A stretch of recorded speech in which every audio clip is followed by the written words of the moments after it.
Bonjour chers auditeurs, ici Éric Lantier au microphone et bienvenue à ce tour d'horizon du 16 mars 2017.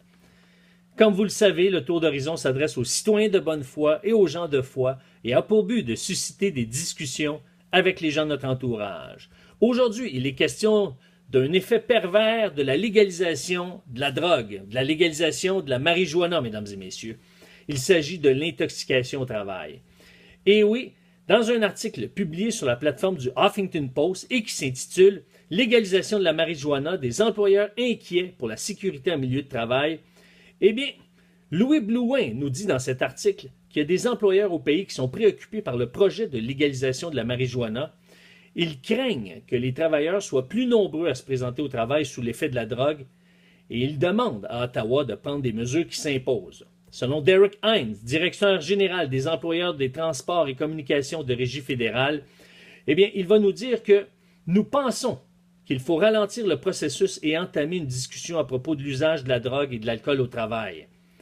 Et pour eux, ce qu'ils proposent, c'est que le gouvernement puisse leur permettre d'avoir recours à des tests aléatoires pour dépister les drogues dans les milieux de travail à risque pour que ça puisse créer un effet dissuasif. Mais le problème, c'est que il y a des restrictions par rapport à ça, à cause de la Charte des droits et libertés, à cause de tout le panorama juridique. Eh bien, les employeurs ont jusqu'à un certain point les mains liées. En ce moment, des tests pour dépister s'il y a eu consommation d'alcool ou de drogue par un employeur sont possibles quand il y a une preuve d'abus de substance ou quand l'employé est dans un état inapte.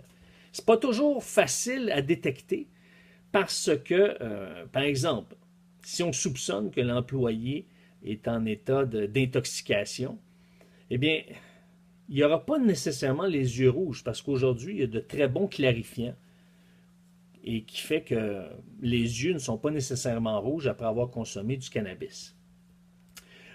C'est possible, par exemple, de passer ce test-là quand il y a eu un incident au cours duquel il semble clair qu'une action ou une omission d'un employé a joué un rôle. Il est arrivé un accident, quelque chose, puis là, c'est clair que c'est pas normal que ça soit passé comme ça, alors on peut passer un test à ce moment-là. Ou si un employé a déjà suivi un traitement pour abus de drogue ou d'alcool, et particulièrement si c'est écrit dans un contrat, par exemple, dire, bon, ben, tu t'engages à ne pas consommer au travail, et si c'est le cas, on va te passer un test. Et là, à ce moment-là, c'est possible de passer. Règle générale, les tests aléatoires, ça veut dire que pris au hasard, sont pas permis, sauf pour des cas spécifiques, par exemple pour des conducteurs d'autobus commerciaux et des camions sans supervision directe. C'est permis dans les milieux de travail où la sécurité représente un enjeu majeur et lorsque les employés ont été avertis de la possibilité de tests aléatoires de consommation d'alcool. Admettons que vous êtes suspendu au pont Champlain, vous êtes en train de le repeindre, mais à ce moment-là, c'est sûr que vous êtes dans un état, dans une condition à risque et on pourrait vous faire signer un contrat en disant, bon ben, on va faire des tests aléatoires, donc par surprise, pour constater si tu as ou si vous avez consommé de la drogue ou de l'alcool. Et l'autre cas, évidemment, c'est si le syndicat a approuvé la politique de dépistage. Patty Haydu, ministre fédéral de l'Emploi, du Développement et de la main-d'œuvre et du Travail, nous dit que nous travaillons de près avec les provinces et les territoires pour établir un cadre. Mais déjà là, en partant, c'est un pas dans la bonne direction, mais ça ne sera pas facile, hein, parce que quand tu as plusieurs joueurs autour de la table, eh bien, et chacun ont leur contexte, ça ne sera pas évident. Mais j'espère qu'ils vont arriver à une entente qui va être capable de bien encadrer le monde du travail, parce que c'est effectivement préoccupant, mesdames et messieurs. Si la drogue est légalisée, par exemple la marijuana en l'occurrence, eh bien, c'est certain que ça va devenir un incitatif pour consommer davantage, puisqu'on le fait déjà. C'est déjà une pratique qui est en cours.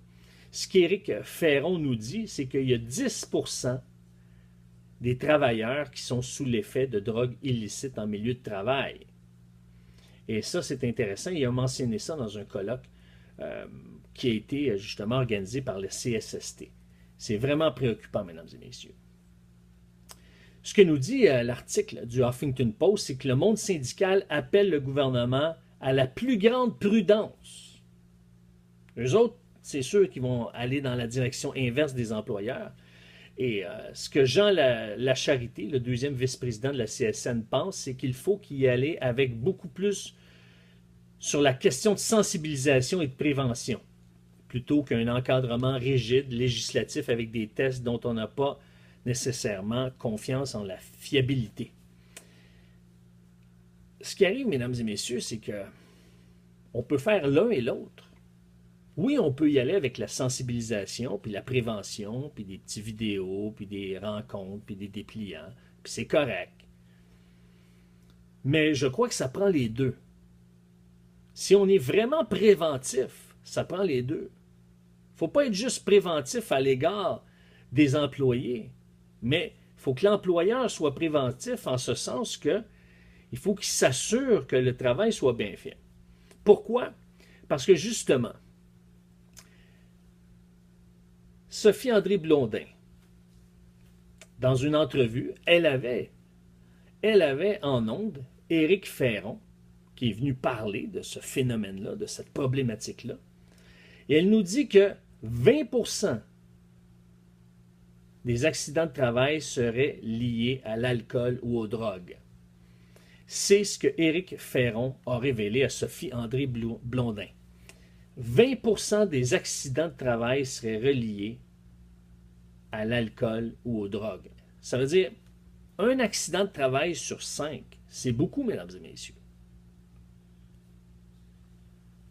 Et moi, je me dis, c'est préoccupant. 10% des employés, 20%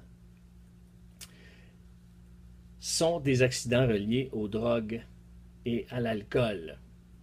Et ce même Éric Ferron, justement, lorsqu'il a fait une présentation à la CSST, eh bien, il nous mentionnait que les accidents de travail causés par les drogues ou l'alcool, eh bien, premièrement, ça a des effets collatéraux.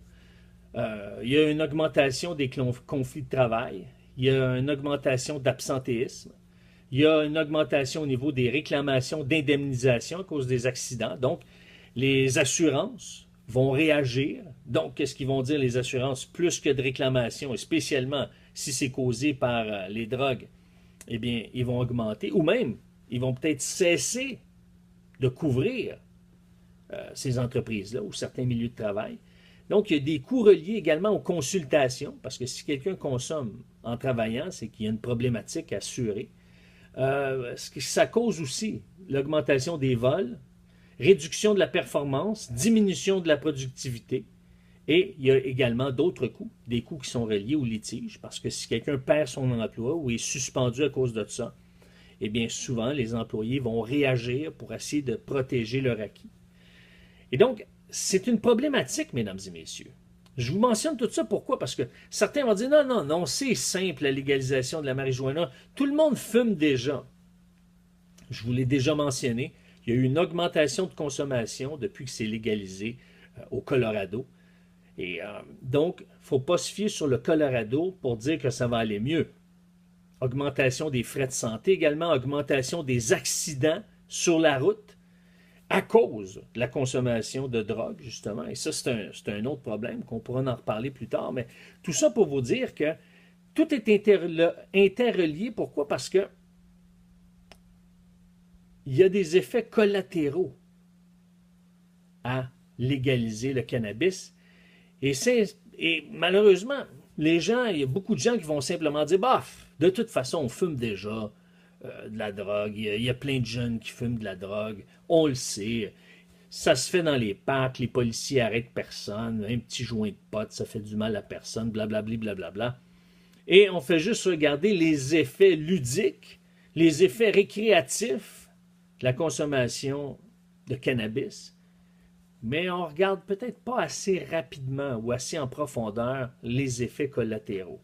Et il y a des effets collatéraux en milieu de travail. 20% des accidents causés en milieu de travail, selon Éric Ferron, sont causés par justement les consommations ou de l'intoxication, consommation de drogue, alcool. Alors, C'est énorme, mesdames et messieurs.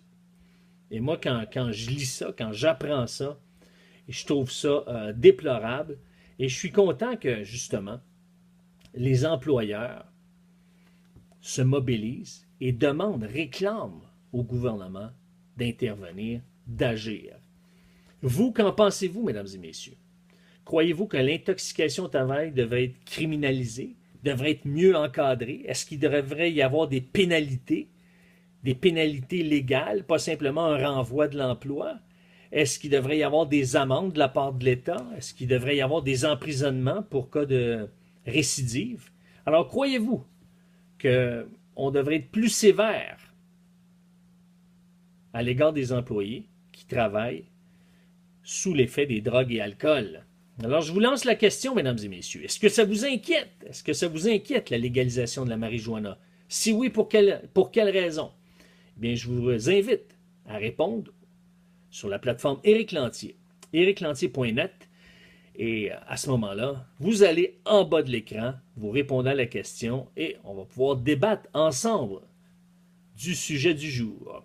Mais avant de clore cette émission, mesdames et messieurs, j'aimerais vous mentionner ceci. Si vous désirez réentendre ce tour d'horizon ou le faire parvenir aux gens de votre entourage, vous n'avez qu'à vous rendre au www.ériclantier.net. C'est le www.ériclantier.net. Sur ce, mesdames et messieurs, je vous dis exceptionnellement à lundi.